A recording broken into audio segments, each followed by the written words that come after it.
नमस्कार साथियों, आप सभी का स्वागत है आपके अपने YouTube channel daily GK master पर। साथियों, आज है 25 अप्रैल और 25 अप्रैल से जितने भी करंट अफेयर्स के क्वेश्चन होंगे उनको अपन कवर करेंगे। वीडियो के एंड तक बने रहिए और हमारे साथ साथ सभी क्वेश्चनों को डिस्कस करते चलिएगा।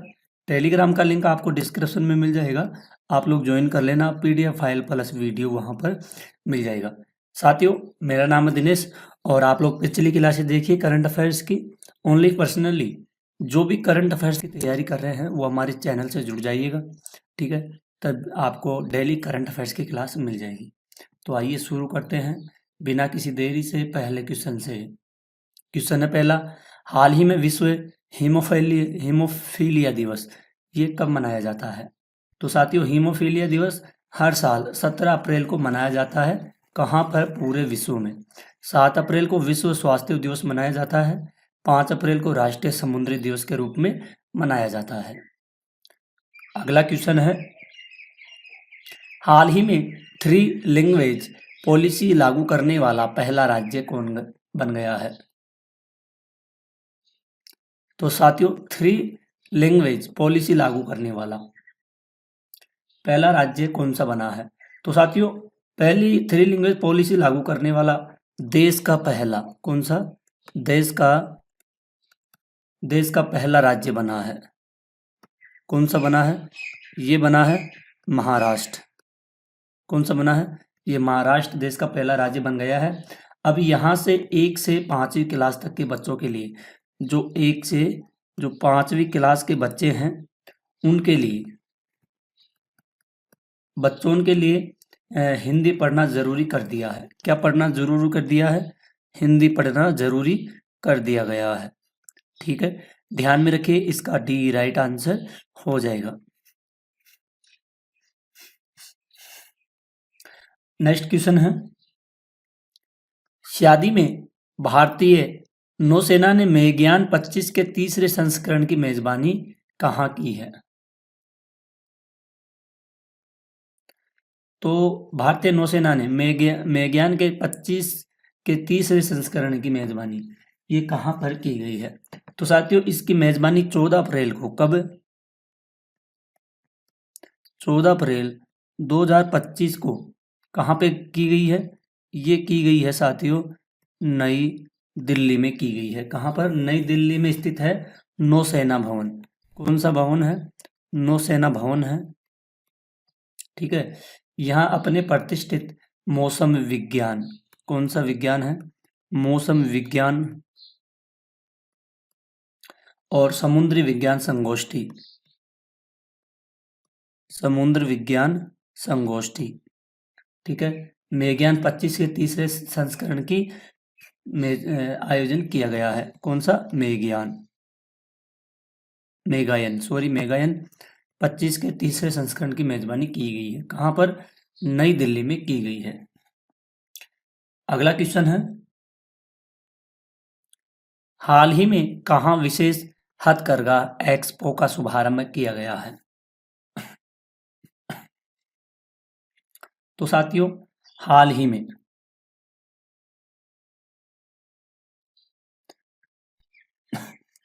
में हथकरघा एक्सपो का शुभारंभ कहाँ पर किया गया है? तो साथियों, ये उत्तर प्रदेश का नोएडा शहर है। कौन सा है? उत्तर प्रदेश का नोएडा है। यहाँ पर हथकरघा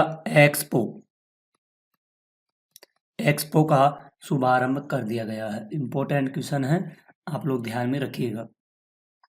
नेक्स्ट क्वेश्चन की ओर बढ़ते हैं, हाल ही में किस राज्य की पुलिस ने जीपी दृष्टि कार्यक्रम शुरू किया है?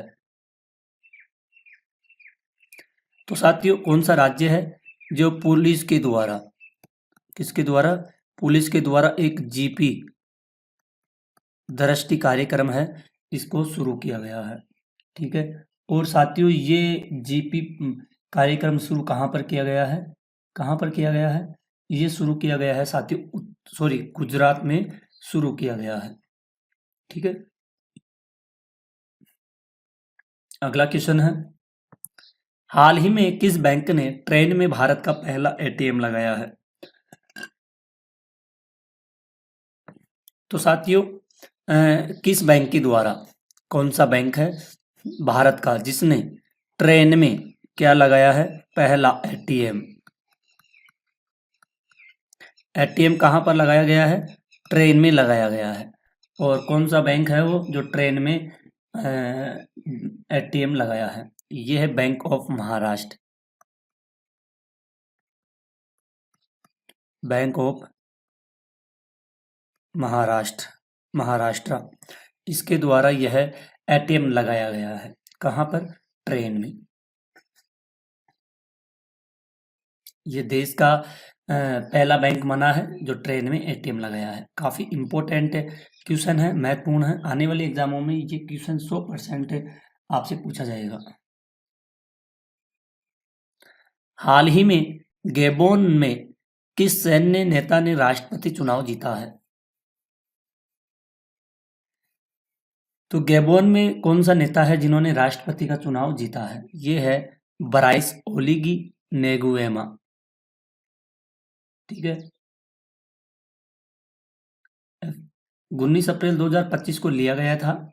तो इन्होंने गैबोन के नेता के रूप में राष्ट्रपति का चुनाव जीता है। इनका नाम है ब्राइस ओलीगी नेगुएमा। ठीक है, इसका ए राइट आंसर हो जाएगा। आइए साथियों नेक्स्ट क्वेश्चन की ओर बढ़ते हैं। हाल ही में कहाँ मानवता की पालना गुफाएं फिर खुली है? तो मानवता की पालना गुफाएं फिर से खुली है साथियों, और ये कहाँ पर खुली है?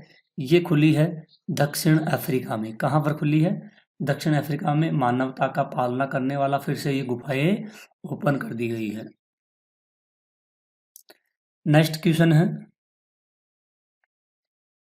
हाल ही में किस देश के पूर्व राष्ट्रपति ओलांटा हुमाला को धन शोधन मामले में 15 वर्ष की जेल की सजा सुनाई गई है? तो साथियों कौन से देश का पूर्व राष्ट्रपति है और जिसका नाम है ओलांटा हुमाला को धन शोधन मामले के रूप में इनको 15 साल की सजा दी गई है? तो ये कहाँ के हैं? ये है पेरू देश के पूर्व कौन थे? राष्ट्रपति थे। कौन थे? पूर्व पेरी देश के कौन थे? ये राष्ट्रपति थे। ठीक है, ध्यान में रखिएगा। इनको 15 साल के लिए इनको सजा सुनाई गई है। ये धन शोधन के मामले में पकड़े गए हैं। ठीक है, नेक्स्ट क्वेश्चन है, हाल ही में किस राज्य सरकार ने स्वायत्तता को मजबूत करने के लिए उच्च स्तरीय समिति का गठन किया गया है? तो साथियों उच्च स्तरीय समिति का गठन किया गया है, और ये गठन कहाँ पर किया गया है? तमिलनाडु में इसका गठन किया गया है। कहाँ पर? तमिलनाडु में।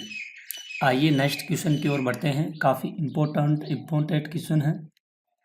हाल ही में कौन लगातार चौथे साल भारत का सबसे बड़ा व्यापारिक साझेदार बन गया है? तो सबसे बड़ा व्यापारिक साझेदार कौन सा देश बना है? किसका? भारत का, चौथे साल लगातार। तो सबसे बड़ा बना है साथियों अमेरिका देश बना है। ठीक है, नेक्स्ट क्वेश्चन है,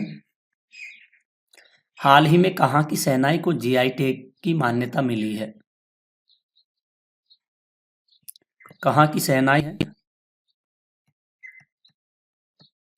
है जिसको जीआई टैग मिली है, जीआई टैग से मान्यता प्राप्त मिल गई है? तो ये है कहाँ की है साथियों ये सेनाई? ये है बनारस की सेनाई। कहाँ की है? बनारस की सेनाई है जिसको जीआई टैग में मान्यता दी गई है।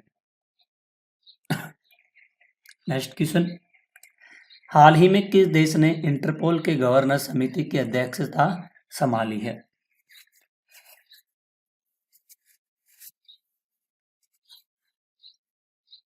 तो इन्होंने इंटरपोल के गवर्नर्स की अध्यक्षता संभाली है यूएई के द्वारा। ठीक है, अगला क्वेश्चन है, हाल ही में किस राज्य सरकार द्वारा 2030 तक 20,000 मेगावाट हरित ऊर्जा के उत्पादन का लक्ष्य रखा गया है?